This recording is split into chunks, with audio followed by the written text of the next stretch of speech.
निवडणुका ह्या फक्त 5 वर्षांनीच होतात का? की काही वेळा सरकार पडल्यावर किंवा एखादी जागा रिकामी झाल्यावरही निवडणूक घ्यावी लागते? तर आज आपण निवडणुकीचे 3 प्रकार अगदी सोप्या भाषेत समजून घेऊया. सर्वप्रथम आपण सार्वत्रिक निवडणूक म्हणजे काय ते पाहूया.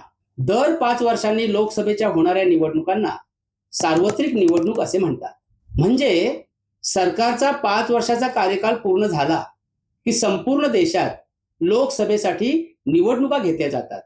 यालाच सार्वत्रिक निवडणुका असे म्हणतात. पण इथेच अनेक विद्यार्थी गोंधळतात. त्यांना असं वाटतं प्रत्येक निवडणूक ही सार्वत्रिक निवडणूक असते. पण तसं नाही. एक छोटीशी ट्रिक लक्षात ठेवा.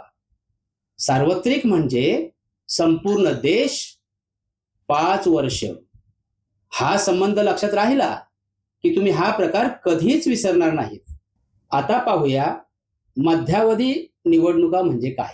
निवडून आलेले सरकार मुदत पूर्ण होण्यापूर्वीच अल्पमतात आले, आघाडीचे शासन तुटले किंवा घटक पक्षाने दिलेला पाठिंबा काढल्यामुळे सरकारचे बहुमत संपुष्टात आले आणि पर्यायी सरकार स्थापन करण्याची शक्यता नसेल तर मुदत पूर्ण होण्यापूर्वीच निवडणुका घेतल्या जातात.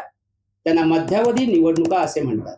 अगदी सोप्या भाषेत सांगायचं झालं तर 5 वर्ष पूर्ण होण्यापूर्वीच सरकार पडलं आणि नवीन सरकार बनू शकलं नाही तर पुन्हा नव्यानं निवडणुका घेतल्या जातात. त्यालाच मध्यावधी निवडणुका असे म्हणतात.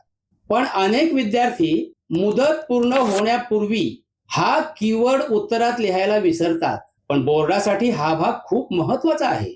आता शेवटचा प्रकार पोटनिवडणूक म्हणजे काय ते पाहूया. विधानसभा, लोकसभा किंवा स्थानिक स्वराज्य संस्थांमधील एखाद्या लोकप्रतिनिधीने राजीनामा दिल्यास किंवा त्याचा मृत्यू झाल्यास ती जागा रिकामी होते. त्या जागेसाठी नव्याने निवडणूक घेतली जाते. तिला पोटनिवडणूक असे म्हणतात.